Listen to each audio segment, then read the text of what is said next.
Good morning, brothers and sisters on two wheels. So today, January 6, 2024, first ride, solo ride. Gamit natin Suzuki Gixxer 155 Metallic Triton Blue.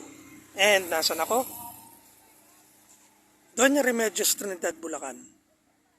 Taga-Baliwag lang din kasi ako, so Bulacan, ito na yung pinakamalapit na pwede tayong mag-ride. Na medyo maluwag yung kalsada, maganda yung view, tahimik yung lugar. And sa nakikita nyo sa arko, Doña Remedios Trinidad, founded siya 1977. Founded siya because of former President Ferdinand Marcos Sr. And sa mga nagtataka kung saan nakuha yung pangalang Doña Remedios Trinidad, well, mother siya ng former First Lady natin, Imelda Romualdez Marcos.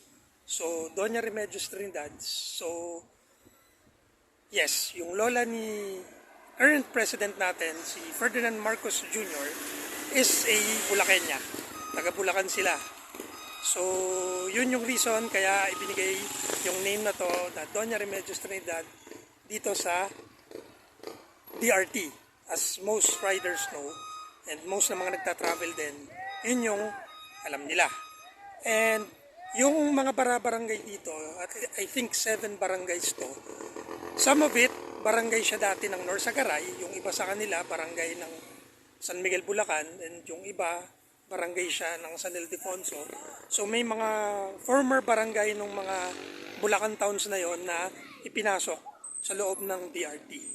So, yun yung reason kaya kahit paano, merong 7 barangays yung Doña Remedios Trinidad, Bulacan.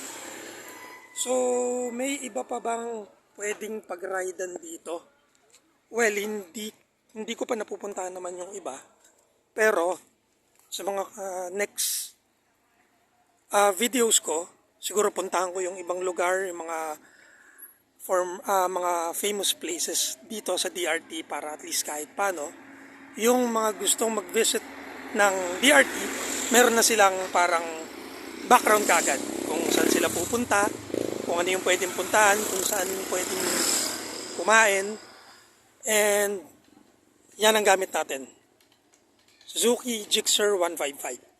So, sa mga next vlog ko, pakiintay na lang, and kung nakatulong sa inyo yung video na to, LSS na lang.